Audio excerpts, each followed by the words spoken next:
آج وزیر اعظم شہباز شریف کی زیر صدارت امن و امان سے متعلق اجلاس ہوا، جس میں فیصلہ کیا گیا کہ 9 مئی سے متعلق واقعات میں کارروائی کے دوران کسی بے گناہ سے زیادتی نہیں ہوگی اور کوئی مجرم بچ نہیں سکے گا۔ اجلاس میں وفاقی وزراء، نون لیگی رہنما اور نگران وزیر اعلیٰ پنجاب محسن نقوی سمیت سیکورٹی حکام نے شرکت کی۔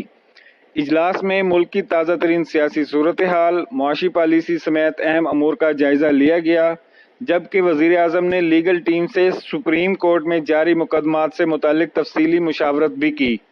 وزیر قانون اعظم نذیر تارڑ نے وزیر اعظم شہباز شریف کو سپریم کورٹ میں جاری مقدمات سے متعلق بریفنگ دی، جبکہ اجلاس میں لیک آڈیوز سے متعلق تشکیل دیے گئے جوڈیشل کمیشن کے بارے میں بھی معاملات زیر غور آئے۔